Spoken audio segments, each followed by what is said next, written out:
Dear students, ਤੁਹਾਡਾ ਸਾਰਿਆਂ ਦਾ SST world YouTube channel ਤੇ ਹਾਰਦਿਕ ਸਵਾਗਤ ਹੈ।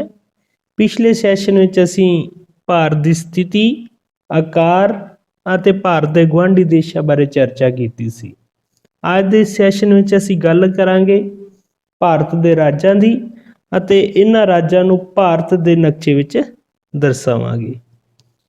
ਇਸ ਤੋਂ ਪਹਿਲਾਂ ਕਿ ਸੈਸ਼ਨ ਨੂੰ ਸ਼ੁਰੂ ਕਰੀਏ, ਜੇਕਰ ਤੁਸੀਂ ਹੁਣ ਤੱਕ SST ਵਰਲਡ YouTube ਚੈਨਲ ਨੂੰ ਸਬਸਕ੍ਰਾਈਬ ਨਹੀਂ ਕੀਤਾ ਤਾਂ ਇਸ ਨੂੰ ਸਬਸਕ੍ਰਾਈਬ ਜ਼ਰੂਰ ਕਰੋ ਤਾਂ ਕਿ ਤੁਹਾਡੇ ਤੱਕ ਜਿਹੜੇ ਹਨ ਅਪਡੇਟ ਪਹੁੰਚਦੇ ਰਹਿਣ।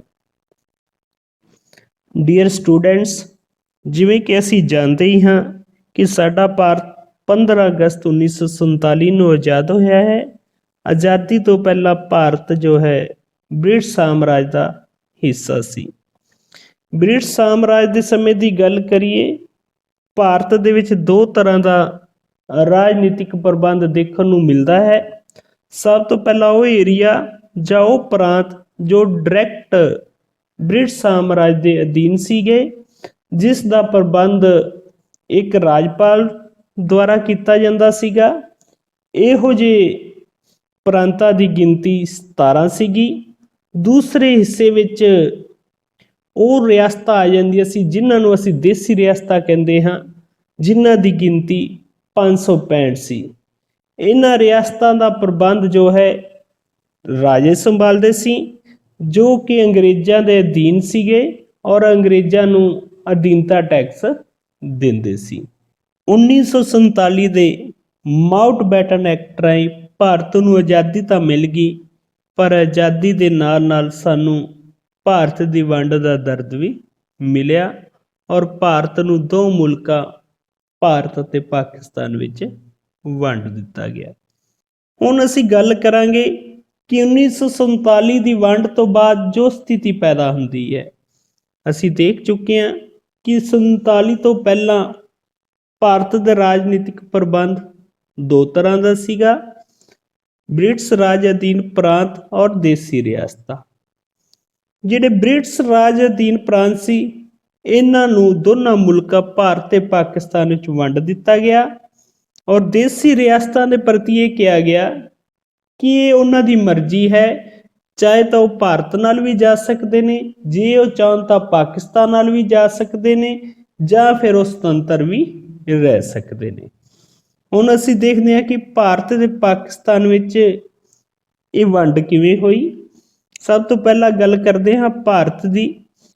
ਭਾਰਤ ਦੇ ਕੋਲ ਜੋ ਹੈ ਬ੍ਰਿਟਿਸ਼ ਰਾਜ ਦੇ ਪ੍ਰਾਂਤ ਸੀ, ਉਹ 11 ਭਾਰਤ ਦੇ ਹਿੱਸੇ ਆਏ ਔਰ 552 ਦੇਸੀ ਰਿਆਸਤਾਂ ਭਾਰਤ ਦੇ ਨਾਲ ਰਲੀਆਂ ਔਰ ਇਹਨਾਂ ਰਿਆਸਤਾਂ ਨੂੰ ਭਾਰਤ ਨਾਲ ਰਲਾਉਣ ਦੇ ਵਿੱਚ ਬਹੁਤ ਜ਼ਿਆਦਾ ਮਿਹਨਤ ਕਰਨੀ ਪਈ ਔਰ ਇਹ ਕੰਮ ਨੂੰ ਅੰਜਾਮ ਦੇਣ ਦੇ ਵਿੱਚ ਸਿਹਰਾ ਉਸ ਸਮੇਂ ਦੇ ਸਾਡੇ ਗ੍ਰਹਿ ਮੰਤਰੀ ਸਰਦਾਰ ਵੱਲਭ ਭਾਈ ਪਟੇਲ ਤੇ ਉਹਨਾਂ ਦੀ ਟੀਮ ਵਿੱਚ ਜੋ ਉਹਨਾਂ ਦਾ ਸਕੱਤਰ ਸੀਗਾ VP ਮੈਨਨ, ਉਹਨਾਂ ਦੇ ਸਿਰ ਤੇ ਜਾਂਦਾ ਹੈ। ਹੁਣ ਗੱਲ ਕਰਦੇ ਹਾਂ ਪਾਕਿਸਤਾਨ ਦੀ। ਪਾਕਿਸਤਾਨ ਦੇ ਹਿੱਸੇ ਬ੍ਰਿਟਿਸ਼ ਰਾਜ ਦੇ 3 ਪ੍ਰਾਂਤ ਆਉਂਦੇ ਹਨ ਔਰ ਜਿਹੜੀਆਂ ਨੇ 13 ਰਿਆਸਤਾਂ ਜਿਹੜੀਆਂ ਨੇ ਉਹ ਪਾਕਿਸਤਾਨ ਦੇ ਨਾਲ ਜਾਣ ਦਾ ਫੈਸਲਾ ਕਰਦੀਆਂ ਨੇ।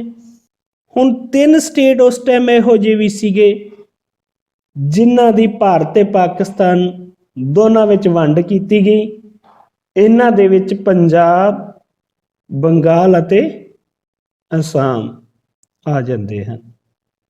1950 ਦੇ ਵਿੱਚ ਭਾਰਤ ਦੇ ਸੰਵਿਧਾਨ ਲਾਗੂ ਹੋਣ ਤੋਂ ਬਾਅਦ ਭਾਰਤ ਦੇ ਰਾਜਨੀਤਿਕ ਪ੍ਰਬੰਧ ਨੂੰ 4 ਭਾਗਾਂ ਵਿੱਚ ਵੰਡਿਆ ਗਿਆ ਹੈ।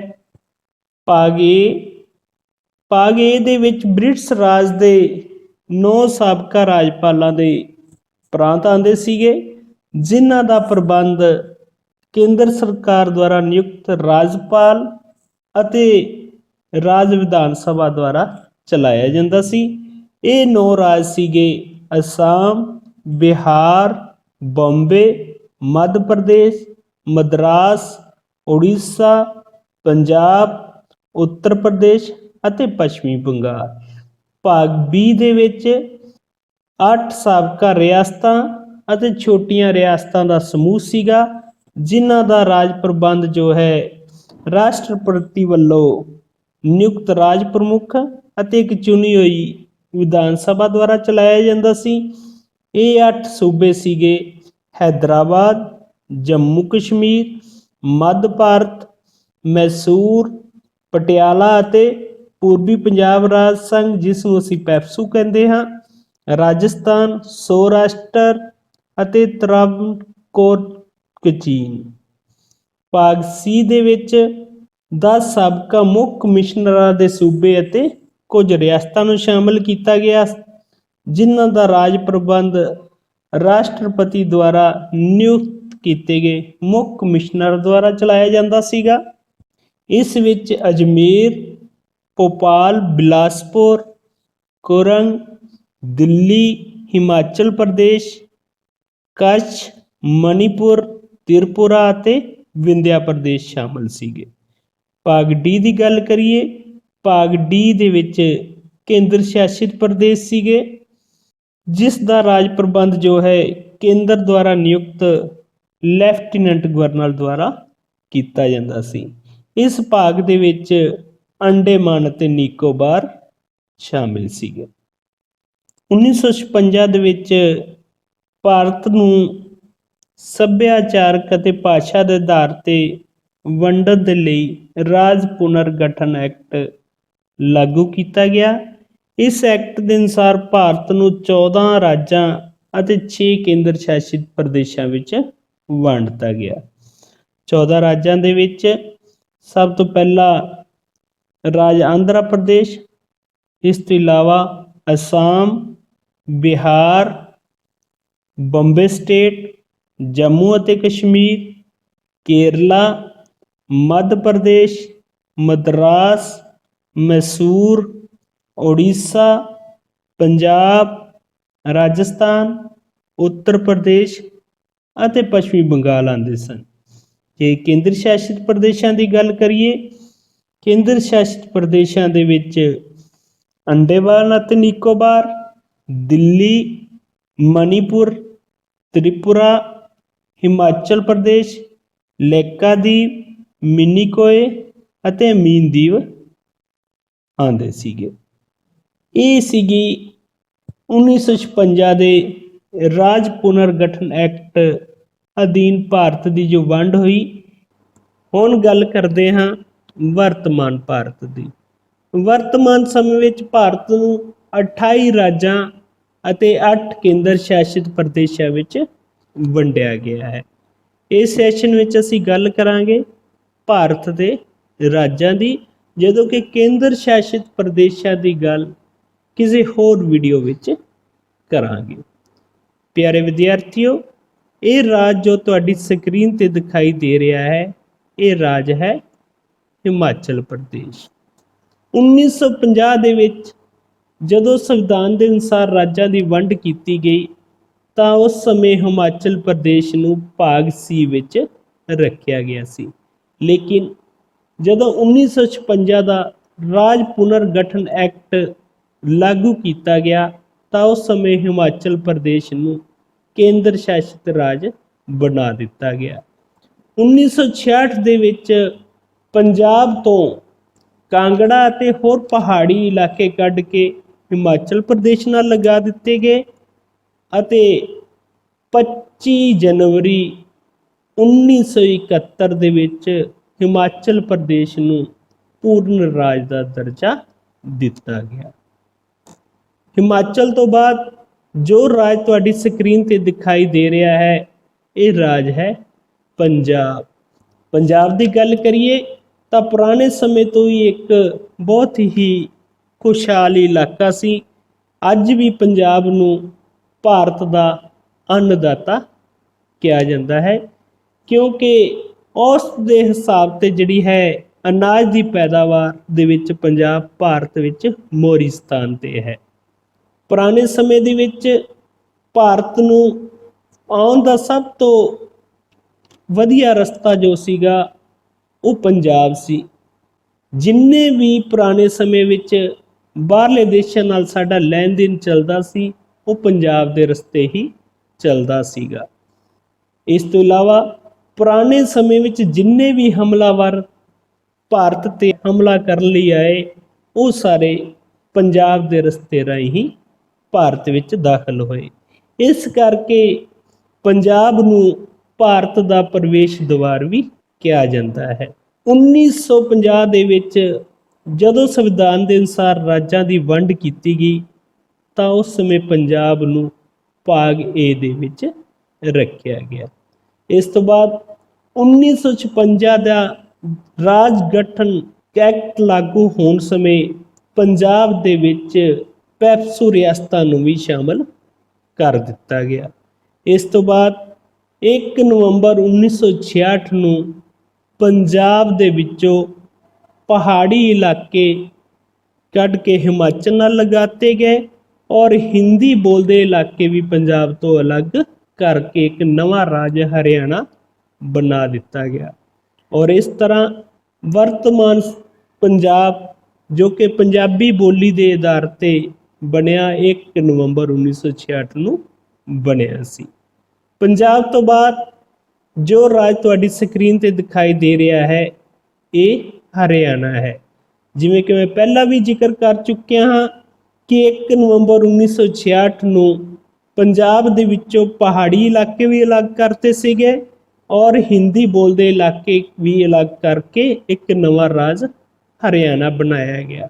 ਇਸ ਤਰ੍ਹਾਂ ਹਰਿਆਣੇ ਦਾ ਜਨਮ ਵਰਤਮਾਨ ਪੰਜਾਬ ਦੇ ਨਾਲ 1 ਨਵੰਬਰ 1966 ਨੂੰ ਹੋਇਆ ਹੈ। ਹਰਿਆਣੇ ਤੋਂ ਬਾਅਦ ਜੋ ਰਾਜ ਤੁਹਾਡੀ ਸਕਰੀਨ ਤੇ ਦਿਖਾਈ ਦੇ ਰਿਹਾ ਹੈ ਇਹ ਰਾਜ ਹੈ ਰਾਜਸਥਾਨ।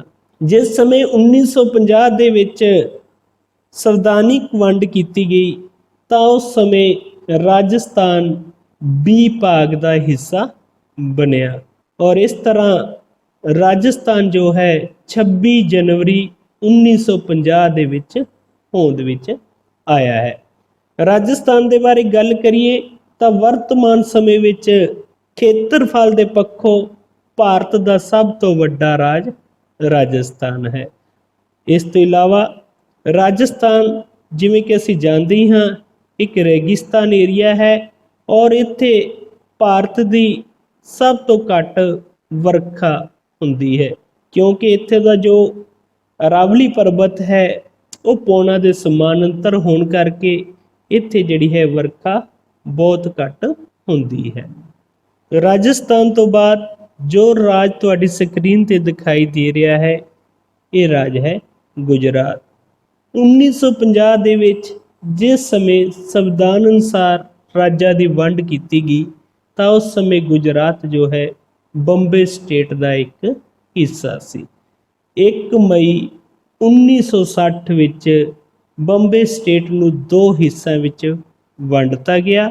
ਇੱਕ ਹਿੱਸਾ ਗੁਜਰਾਤ ਬਣਿਆ ਔਰ ਦੂਸਰਾ ਹਿੱਸਾ ਮਹਾਰਾਸ਼ਟਰ। ਇਸ ਤਰ੍ਹਾਂ 1 ਮਈ 1960 ਨੂੰ ਜੋ ਹੈ ਗੁਜਰਾਤ ਰਾਜ ਹੋਂਦ ਵਿੱਚ ਆਇਆ। ਗੁਜਰਾਤ ਤੋਂ ਬਾਅਦ ਜੋ ਰਾਜ ਤੁਹਾਡੀ ਸਕਰੀਨ ਤੇ ਦਿਖਾਈ ਦੇ ਰਿਹਾ ਹੈ ਇਹ ਮੱਧ ਪ੍ਰਦੇਸ਼ ਹੈ। ਮੱਧ ਪ੍ਰਦੇਸ਼ ਜਿਸ ਸਮੇਂ 1950 ਦੇ ਵਿੱਚ ਰਾਜਾਂ ਦੀ ਵੰਡ ਕੀਤੀ ਗਈ ਉਸ ਸਮੇਂ ਮੱਧ ਪ੍ਰਦੇਸ਼ ਨੂੰ ਜੋ ਹੈ ਭਾਗ ਏ ਦੇ ਵਿੱਚ ਰੱਖਿਆ ਗਿਆ ਸੀਗਾ ਔਰ ਇਸ ਤਰ੍ਹਾਂ ਮੱਧ ਪ੍ਰਦੇਸ਼ ਜੋ ਹੈ ਰਾਜਸਥਾਨ ਦੀ ਤਰ੍ਹਾਂ 26 ਜਨਵਰੀ 1950 ਦੇ ਵਿੱਚ ਹੋਂਦ ਵਿੱਚ ਆਇਆ ਸੀ। ਮੱਧ ਪ੍ਰਦੇਸ਼ ਤੋਂ ਬਾਅਦ ਜੋ ਰਾਜ ਤੁਹਾਡੀ ਸਕਰੀਨ ਤੇ ਦਿਖਾਈ ਦੇ ਰਿਹਾ ਹੈ ਇਹ ਰਾਜ ਹੈ ਮਹਾਰਾਸ਼ਟਰ। ਜਿਵੇਂ ਕਿ ਪਹਿਲਾਂ ਵੀ ਮੈਂ ਦੱਸ ਚੁੱਕਿਆ ਕਿ ਗੁਜਰਾਤ ਦੀ ਤਰ੍ਹਾਂ ਮਹਾਰਾਸ਼ਟਰ ਵੀ 1950 ਤੋਂ ਬੰਬੇ ਸਟੇਟ ਦਾ ਹਿੱਸਾ ਸੀ ਔਰ 1 ਮਈ 1960 ਵਿੱਚ ਗੁਜਰਾਤ ਦੇ ਨਾਲ ਹੀ ਮਹਾਰਾਸ਼ਟਰ ਦਾ ਜਨਮ ਵੀ ਹੋਇਆ ਸੀ।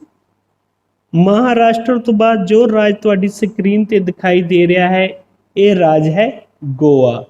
1961 ਤੱਕ ਗੋਆ ਜੋ ਹੈ ਪੁਰਤਗਾਲੀਆਂ ਦੇ ਕਬਜ਼ੇ ਵਿੱਚ ਰਿਹਾ। 1961 ਵਿੱਚ ਭਾਰਤੀ ਸੈਨਾ ਨੇ ਗੋਆ ਨੂੰ ਪੁਰਤਗਾਲੀਆਂ ਦੇ ਕਬਜ਼ੇ ਤੋਂ ਆਜ਼ਾਦ ਕਰਵਾ ਲਿਆ ਔਰ ਉਸ ਸਮੇਂ ਗੋਆ ਨੂੰ ਕੇਂਦਰ ਸ਼ਾਸਿਤ ਰਾਜ ਬਣਾ ਦਿੱਤਾ ਗਿਆ। 30 ਮਈ 1987 ਨੂੰ ਗੋਆ ਨੂੰ ਪੂਰਨ ਰਾਜ ਦਾ ਦਰਜਾ ਮਿਲ ਗਿਆ। ਗੋਆ ਦੀ ਗੱਲ ਕਰੀਏ ਤਾਂ ਗੋਆ ਜੋ ਹੈ ਖੇਤਰਫਲ ਦੇ ਪੱਖੋਂ ਭਾਰਤ ਦਾ ਸਭ ਤੋਂ ਛੋਟਾ ਰਾਜ ਹੈ। ਗੋਆ ਤੋਂ ਬਾਅਦ ਜੋ ਰਾਜ ਤੁਹਾਡੀ ਸਕਰੀਨ ਤੇ ਦਿਖਾਈ ਦੇ ਰਿਹਾ ਹੈ, ਇਹ ਰਾਜ ਹੈ ਕਰਨਾਟਕ। 1950 ਦੇ ਵਿੱਚ ਜਿਸ ਸਮੇਂ ਸੰਵਿਧਾਨ ਦੇ ਅਨੁਸਾਰ ਰਾਜਾਂ ਦੀ ਵੰਡ ਕੀਤੀ ਗਈ ਤਾਂ ਉਸ ਸਮੇਂ ਕਰਨਾਟਕ ਦਾ ਨਾਮ ਮੈਸੂਰ ਸੀ ਔਰ ਇਹ ਜਿਹੜਾ ਹੈ ਭਾਗ ਬੀ ਦਾ ਹਿੱਸਾ ਸੀਗਾ। ਇਸ ਤੋਂ ਬਾਅਦ 1956 ਦੇ ਵਿੱਚ ਜਦੋਂ ਭਾਸ਼ਾ ਦੇ ਆਧਾਰ ਤੇ ਰਾਜਾਂ ਦਾ ਪੁਨਰਗਠਨ ਕੀਤਾ ਗਿਆ ਤਾਂ ਕਰਨਾਟਕ ਦੇ ਜਾਂ ਕਹਿ ਸਕਦੇ ਹਾਂ ਮੈਸੂਰ ਦੇ ਵਿੱਚ ਜੋ ਹੈ ਬੰਬੇ ਸਟੇਟ ਤੋਂ, ਹੈਦਰਾਬਾਦ ਸਟੇਟ ਤੋਂ, ਮਦਰਾਸ ਸਟੇਟ ਤੋਂ ਕੁਝ ਇਲਾਕੇ ਜਿਹੜੇ ਕਿ ਕੰਨੜ ਬੋਲਦੇ ਸੀਗੇ ਉਹ ਸਾਰੇ ਲੈ ਕੇ ਮੈਸੂਰ ਸਟੇਟ ਵਿੱਚ ਮਿਲਾ ਦਿੱਤੇ ਗਏ ਔਰ ਇਸ ਤਰ੍ਹਾਂ 1 ਨਵੰਬਰ 1956 ਦੇ ਵਿੱਚ ਮੈਸੂਰ ਸਟੇਟ ਹੋਂਦ ਵਿੱਚ ਆ ਗਈ ਔਰ 1973 ਦੇ ਵਿੱਚ ਮੈਸੂਰ ਦਾ ਨਾਮ ਬਦਲ ਕੇ ਕਰਨਾਟਕ ਰੱਖ ਦਿੱਤਾ ਗਿਆ। ਕਰਨਾਟਕ ਤੋਂ ਬਾਅਦ ਜੋ ਰਾਜ ਤੁਹਾਡੀ ਸਕਰੀਨ ਤੇ ਦਿਖਾਈ ਦੇ ਰਿਹਾ ਹੈ, ਇਹ ਰਾਜ ਹੈ ਕੇਰਲ। 1950 ਵਿੱਚ ਜਿਸ ਸਮੇਂ ਸੰਵਿਧਾਨ ਅਨੁਸਾਰ ਰਾਜਾਂ ਦੀ ਵੰਡ ਕੀਤੀ ਗਈ ਤਾਂ ਕੇਰਲ ਉਸ ਸਮੇਂ ਕਰਨਕੋਰਨ ਪਲੱਸ ਕੋਚੀਨ ਸੀਗਾ ਔਰ ਇਸ ਨੂੰ ਭਾਗ ਬੀ ਦੇ ਵਿੱਚ ਰੱਖਿਆ ਸੀ। ਜਿਸ ਸਮੇਂ ਭਾਸ਼ਾ ਦੇ ਆਧਾਰ ਤੇ ਰਾਜ ਪੁਨਰਗਠਨ ਐਕਟ ਲਾਗੂ ਕੀਤਾ ਗਿਆ ਉਸ ਸਮੇਂ ਕਰਨਕੋਰਨ ਅਤੇ ਕੋਚੀਨ ਨੂੰ ਮਿਲਾ ਕੇ ਕੇਰਲ ਰਾਜ ਬਣਾ ਦਿੱਤਾ ਗਿਆ। ਇਸ ਤਰ੍ਹਾਂ ਕੇਰਲ ਰਾਜ ਜੋ ਹੈ 1 ਨਵੰਬਰ 1956 ਵਿੱਚ ਹੋਂਦ ਵਿੱਚ ਆਇਆ। ਕੇਰਲ ਦੀ ਗੱਲ ਕਰੀਏ ਤਾਂ ਭਾਰਤ ਦੇ ਵਿੱਚ ਸਭ ਤੋਂ ਵੱਧ ਸਾਖਰਤਾ ਵਾਲਾ ਰਾਜ ਕੇਰਲ ਹੈ। ਕੇਰਲ ਤੋਂ ਬਾਅਦ ਜੋ ਰਾਜ ਤੁਹਾਡੀ ਸਕਰੀਨ ਤੇ ਦਿਖਾਈ ਦੇ ਰਿਹਾ ਹੈ, ਇਹ ਰਾਜ ਹੈ ਤਾਮਿਲਨਾਡੂ। ਤਾਮਿਲਨਾਡੂ ਜੋ ਕਿ ਤਾਮਿਲਨਾਡੂ ਬਣਨ ਤੋਂ ਪਹਿਲਾਂ ਮਦਰਾਸ ਸਟੇਟ ਦਾ ਹਿੱਸਾ ਸੀ ਔਰ ਇਸ ਨੂੰ 1950 ਦੇ ਵਿੱਚ ਭਾਗ ਏ ਦੇ ਵਿੱਚ ਰੱਖਿਆ ਗਿਆ ਸੀ। 1956 ਦੇ ਵਿੱਚ ਜਿਸ ਸਮੇਂ ਭਾਸ਼ਾ ਦੇ ਆਧਾਰ ਤੇ ਰਾਜਾਂ ਦੀ ਵੰਡ ਕੀਤੀ ਗਈ ਤਾਂ ਉਸ ਸਮੇਂ ਮਦਰਾਸ ਦੇ ਵਿੱਚੋਂ ਤਾਮਿਲਨਾਡੂ ਪ੍ਰਾਂਤ ਬਣਾਇਆ ਗਿਆ ਔਰ ਇਸ ਤਰ੍ਹਾਂ ਤਾਮਿਲਨਾਡੂ ਜੋ ਹੈ 1 ਨਵੰਬਰ 1956 ਦੇ ਵਿੱਚ ਹੋਂਦ ਵਿੱਚ ਆਇਆ। ਤਾਮਿਲਨਾਡੂ ਤੋਂ ਬਾਅਦ ਜੋ ਰਾਜ ਤੁਹਾਡੀ ਸਕਰੀਨ ਤੇ ਦਿਖਾਈ ਦੇ ਰਿਹਾ ਹੈ, ਇਹ ਆਂਧਰਾ ਪ੍ਰਦੇਸ਼ ਹੈ।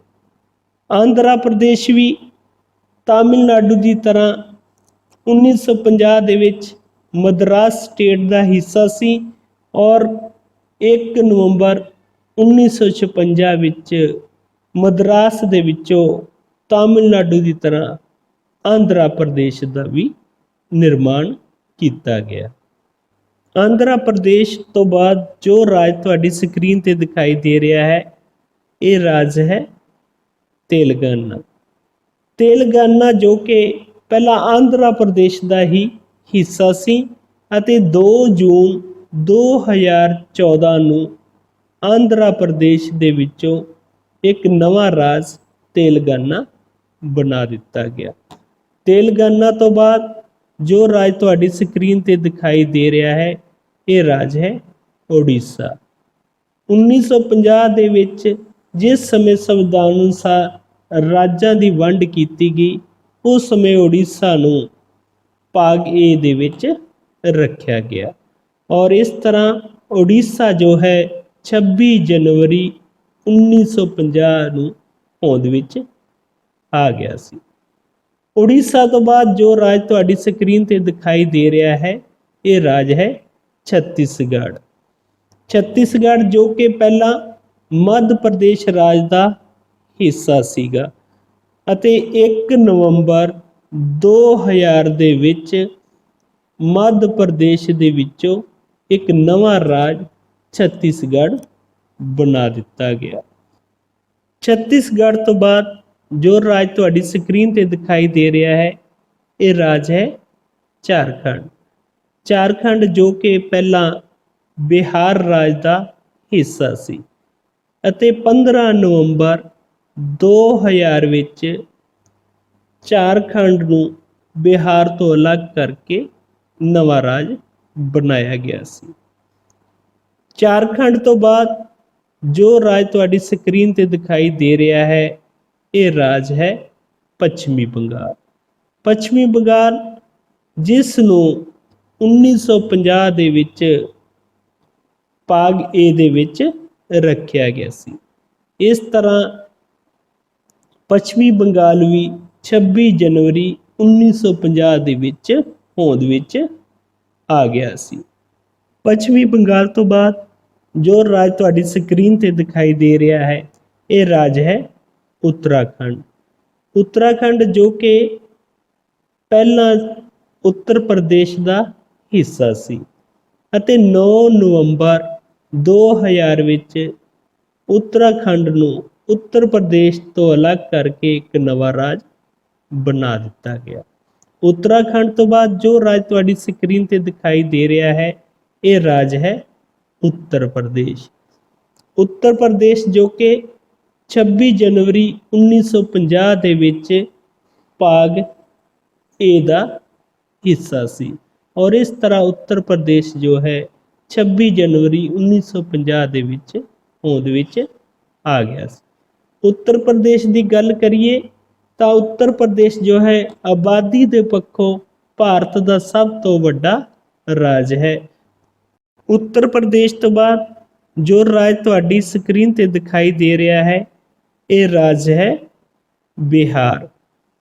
ਜਿਸ ਸਮੇਂ ਸੰਵਿਧਾਨ ਅਨੁਸਾਰ ਰਾਜਾਂ ਦੀ ਵੰਡ ਕੀਤੀ ਗਈ ਉਸ ਸਮੇਂ ਬਿਹਾਰ ਨੂੰ ਭਾਗ ਏ ਦੇ ਵਿੱਚ ਰੱਖਿਆ ਗਿਆ। ਇਸ ਤਰ੍ਹਾਂ ਬਿਹਾਰ ਜੋ ਹੈ 26 ਜਨਵਰੀ 1950 ਦੇ ਵਿੱਚ ਹੋਂਦ ਵਿੱਚ ਆ ਚੁੱਕਿਆ ਸੀ। ਬਿਹਾਰ ਦੀ ਗੱਲ ਕਰੀਏ ਤਾਂ ਭਾਰਤ ਦਾ ਸਭ ਤੋਂ ਸੰਘਣੀ ਆਬਾਦੀ ਵਾਲਾ ਰਾਜ ਹੈ। ਇੱਥੇ ਜੋ ਵਸੋਂ ਘਣਤਾ ਹੈ 1106 ਵਿਅਕਤੀ ਪ੍ਰਤੀ ਕਿਲੋਮੀਟਰ ਹੈ। ਇਸ ਤੋਂ ਇਲਾਵਾ 2011 ਦੀ ਜਨਗਣਨਾ ਦੇ ਅਨੁਸਾਰ ਭਾਰਤ ਦਾ ਸਭ ਤੋਂ ਘੱਟ ਸਾਖਰਤਾ ਵਾਲਾ ਰਾਜ ਵੀ ਬਿਹਾਰ ਹੈ। ਬਿਹਾਰ ਤੋਂ ਬਾਅਦ ਜੋ ਰਾਜ ਤੁਹਾਡੀ ਸਕਰੀਨ ਤੇ ਦਿਖਾਈ ਦੇ ਰਿਹਾ ਹੈ ਇਹ ਰਾਜ ਹੈ ਸਿੱਕਮ। 1947 ਦੇ ਵਿੱਚ ਜਦੋਂ ਭਾਰਤ ਆਜ਼ਾਦ ਹੋ ਗਿਆ ਤਾਂ ਉਸ ਸਮੇਂ ਬਹੁਤ ਸਾਰੀਆਂ ਪ੍ਰਿੰਸਲੀ ਸਟੇਟ ਜਿਹੜੀਆਂ ਨੇ ਭਾਰਤ ਵਿੱਚ ਮਿਲ ਗਈਆਂ ਜਾਂ ਕੁਝ ਪਾਕਿਸਤਾਨ ਵਿੱਚ ਮਿਲ ਗਈਆਂ, ਲੇਕਿਨ ਸਿੱਕਮ ਜਿਹੜੀ ਹੈ ਆਜ਼ਾਦ ਪ੍ਰਿੰਸਲੀ ਸਟੇਟ ਰਿਹਾ ਔਰ ਜਿਹੜਾ ਹੈ 16 ਮਈ 1975 ਦੇ ਵਿੱਚ ਸਿੱਕਮ ਨੂੰ ਭਾਰਤ ਦੇ ਵਿੱਚ ਮਿਲਾ ਲਿਆ ਗਿਆ। ਸਿੱਕਮ ਜੋ ਕਿ ਆਬਾਦੀ ਦੇ ਪੱਖੋਂ ਭਾਰਤ ਦਾ ਸਭ ਤੋਂ ਛੋਟਾ ਰਾਜ ਹੈ। ਸਿੱਕਮ ਤੋਂ ਬਾਅਦ ਹੁਣ ਅਸੀਂ ਗੱਲ ਕਰਾਂਗੇ ਨਾਰਥ ਈਸਟ ਸਟੇਟ ਦੀ, ਜਿਨ੍ਹਾਂ ਨੂੰ ਅਸੀਂ 7 ਸਿਸਟਰ ਜਾਂ 7 ਭੈਣਾਂ ਵੀ ਕਹਿ ਦਿੰਦੇ ਹਾਂ। ਸਭ ਤੋਂ ਪਹਿਲੀ ਸਟੇਟ ਜੋ ਹੈ ਉਹਨਾਂ ਵਿੱਚ ਤੁਹਾਡੀ ਸਕਰੀਨ ਤੇ ਜੋ ਦਿਖਾਈ ਦੇ ਰਹੀ ਹੈ ਇਹ ਹੈ ਅਸਾਮ ਸਟੇਟ। 1950 ਦੇ ਵਿੱਚ ਜਿਸ ਸਮੇਂ ਸੰਵਿਧਾਨ ਅਨੁਸਾਰ ਰਾਜਾਂ ਦੀ ਵੰਡ ਕੀਤੀ ਗਈ ਤਾਂ ਜੋ ਹੈ ਅਸਾਮ ਉਹਨਾਂ ਵਿੱਚੋਂ ਭਾਗ ਏ ਦਾ ਹਿੱਸਾ ਸੀ। ਇਸ ਤਰ੍ਹਾਂ ਅਸਾਮ ਸਟੇਟ ਜੋ ਹੈ 26 ਜਨਵਰੀ 1950 ਦੇ ਵਿੱਚ ਹੋਂਦ ਵਿੱਚ ਆ ਗਈ। ਅਸਾਮ ਤੋਂ ਬਾਅਦ ਜੋ ਰਾਜ ਤੁਹਾਡੀ ਸਕਰੀਨ ਤੇ ਦਿਖਾਈ ਦੇ ਰਿਹਾ ਹੈ ਇਹ ਰਾਜ ਹੈ ਅਰੁਣਾਚਲ ਪ੍ਰਦੇਸ਼। ਅਰੁਣਾਚਲ ਪ੍ਰਦੇਸ਼ ਜੋ ਕਿ ਪਹਿਲਾਂ ਅਸਾਮ ਸਟੇਟ ਦਾ ਹੀ ਹਿੱਸਾ ਸੀ, ਲੇਕਿਨ 1972 ਦੇ ਵਿੱਚ ਇਸ ਨੂੰ ਕੇਂਦਰ ਸ਼ਾਸਿਤ ਰਾਜ ਬਣਾ ਦਿੱਤਾ ਗਿਆ ਅਤੇ 20 ਫਰਵਰੀ 1987 ਨੂੰ ਅਰੁਣਾਚਲ ਪ੍ਰਦੇਸ਼ ਨੂੰ ਪੂਰਨ ਰਾਜ ਦਾ ਦਰਜਾ ਪ੍ਰਾਪਤ ਹੋ ਗਿਆ। ਅਰੁਣਾਚਲ ਪ੍ਰਦੇਸ਼ ਜੋ ਕਿ ਭਾਰਤ ਦਾ ਸਭ ਤੋਂ ਵਿਰਲੀ ਵਸੋਂ ਘਣਤਾ ਵਾਲਾ ਰਾਜ ਹੈ। ਅਰੁਣਾਚਲ ਪ੍ਰਦੇਸ਼ ਤੋਂ ਬਾਅਦ ਜੋ ਰਾਜ ਤੁਹਾਡੀ ਸਕਰੀਨ ਤੇ ਦਿਖਾਈ ਦੇ ਰਿਹਾ ਹੈ ਇਹ ਰਾਜ ਹੈ ਨਾਗਾਲੈਂਡ। ਨਾਗਾਲੈਂਡ ਵੀ ਅਰੁਣਾਚਲ ਪ੍ਰਦੇਸ਼ ਦੀ ਤਰ੍ਹਾਂ ਪਹਿਲਾਂ ਅਸਾਮ ਦਾ ਹਿੱਸਾ ਸੀ। ਔਰ ਇਸ ਤੋਂ ਬਾਅਦ 1957 ਦੇ ਵਿੱਚ ਇਸ ਨੂੰ ਕੇਂਦਰ ਸ਼ਾਸਿਤ ਰਾਜ ਬਣਾ ਦਿੱਤਾ ਗਿਆ ਔਰ 1 ਦਸੰਬਰ 1963 ਦੇ ਵਿੱਚ ਨਾਗਾਲੈਂਡ ਨੂੰ ਪੂਰਨ ਰਾਜ ਬਣਾ ਦਿੱਤਾ ਗਿਆ। ਨਾਗਾਲੈਂਡ ਤੋਂ ਬਾਅਦ ਜੋ ਰਾਜ ਤੁਹਾਡੀ ਸਕਰੀਨ ਤੇ ਦਿਖਾਈ ਦੇ ਰਿਹਾ ਹੈ, ਇਹ ਰਾਜ ਹੈ ਮਣੀਪੁਰ। ਅਰੁਣਾਚਲ ਪ੍ਰਦੇਸ਼ ਅਤੇ ਨਾਗਾਲੈਂਡ ਦੀ ਤਰ੍ਹਾਂ ਮਣੀਪੁਰ ਵੀ 1950 ਦੇ ਵਿੱਚ ਅਸਾਮ ਸਟੇਟ ਦਾ ਹਿੱਸਾ ਸੀ, ਲੇਕਿਨ 1956 ਵਿੱਚ ਜਿਸ ਸਮੇਂ ਰਾਜ ਪੁਨਰਗਠਨ ਐਕਟ ਲਾਗੂ ਕੀਤਾ ਗਿਆ, ਉਸ ਸਮੇਂ ਮਣੀਪੁਰ ਨੂੰ ਕੇਂਦਰ ਸ਼ਾਸਿਤ ਰਾਜ ਦਾ ਦਰਜਾ ਦਿੱਤਾ ਗਿਆ ਔਰ 21 ਜਨਵਰੀ 1972 ਨੂੰ ਮਣੀਪੁਰ ਨੂੰ ਪੂਰਨ ਰਾਜ ਦਾ ਦਰਜਾ ਪ੍ਰਾਪਤ ਹੋ ਗਿਆ। ਮਣੀਪੁਰ ਤੋਂ ਬਾਅਦ ਜੋ ਰਾਜ ਤੁਹਾਡੀ ਸਕਰੀਨ ਤੇ ਦਿਖਾਈ ਦੇ ਰਿਹਾ ਹੈ, ਇਹ ਰਾਜ ਹੈ ਮਿਜ਼ੋਰਮ। ਮਿਜ਼ੋਰਮ ਜੋ ਕਿ ਅਰੁਣਾਚਲ ਪ੍ਰਦੇਸ਼, ਨਾਗਾਲੈਂਡ ਅਤੇ ਮਣੀਪੁਰ ਦੀ ਤਰ੍ਹਾਂ ਅਸਾਮ ਸਟੇਟ ਦਾ ਹਿੱਸਾ ਸੀਗਾ ਔਰ ਇਸ ਤੋਂ ਬਾਅਦ ਮਿਜ਼ੋਰਮ ਨੂੰ 1972 ਦੇ ਵਿੱਚ ਕੇਂਦਰ ਸ਼ਾਸਿਤ ਰਾਜ ਬਣਾ ਦਿੱਤਾ ਗਿਆ ਔਰ ਅਤੇ 20 ਫਰਵਰੀ 1987 ਨੂੰ ਮਿਜ਼ੋਰਮ ਨੂੰ ਵੀ ਪੂਰਨ ਰਾਜ ਦਾ ਦਰਜਾ ਦੇ ਦਿੱਤਾ ਗਿਆ।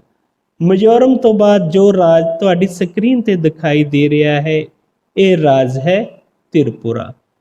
ਤ੍ਰਿਪੁਰਾ ਵੀ ਦੂਸਰੇ ਨਾਰਥ ਈਸਟ ਦੇ ਰਾਜਾਂ ਦੀ ਤਰ੍ਹਾਂ ਪਹਿਲਾਂ ਅਸਾਮ ਸਟੇਟ ਦਾ ਹੀ ਹਿੱਸਾ ਸੀ, ਲੇਕਿਨ ਜਿਸ ਸਮੇਂ 1956 ਦੇ ਵਿੱਚ ਰਾਜਾਂ ਦਾ ਪੁਨਰਗਠਨ ਕੀਤਾ ਗਿਆ, ਉਸ ਸਮੇਂ ਮਣੀਪੁਰ ਦੇ ਨਾਲ ਤ੍ਰਿਪੁਰਾ ਨੂੰ ਵੀ ਕੇਂਦਰ ਸ਼ਾਸਿਤ ਰਾਜ ਬਣਾ ਦਿੱਤਾ ਗਿਆ ਅਤੇ 21 ਜਨਵਰੀ 1972 ਦੇ ਵਿੱਚ ਤ੍ਰਿਪੁਰਾ ਨੂੰ ਪੂਰਨ ਰਾਜ ਦਾ ਦਰਜਾ ਪ੍ਰਾਪਤ ਹੋ ਗਿਆ। ਤ੍ਰਿਪੁਰਾ ਦੀ ਗੱਲ ਕਰੀਏ ਤਾਂ ਇਹ ਭਾਰਤ ਦੇ ਵਿੱਚ ਸਭ ਤੋਂ ਜ਼ਿਆਦਾ ਜੰਗਲਾਂ ਵਾਲਾ ਰਾਜ ਹੈ। ਤ੍ਰਿਪੁਰਾ ਤੋਂ ਬਾਅਦ ਜੋ ਰਾਜ ਤੁਹਾਡੀ ਸਕਰੀਨ ਤੇ ਦਿਖਾਈ ਦੇ ਰਿਹਾ ਹੈ, ਇਹ ਰਾਜ ਹੈ ਮੇਘਾਲਿਆ। ਦੂਸਰੇ ਨਾਰਥ ਈਸਟ ਦੇ ਰਾਜਾਂ ਦੀ ਤਰ੍ਹਾਂ ਮੇਘਾਲਿਆ ਵੀ ਰਾਜ ਬਣਨ ਤੋਂ ਪਹਿਲਾਂ ਅਸਾਮ ਸਟੇਟ ਦਾ ਹਿੱਸਾ ਸੀ ਅਤੇ 21 ਜਨਵਰੀ 1972 ਦੇ ਵਿੱਚ ਮੇਘਾਲਿਆ ਨੂੰ ਵੀ ਨਵਾਂ ਰਾਜ ਬਣਾ ਦਿੱਤਾ ਗਿਆ।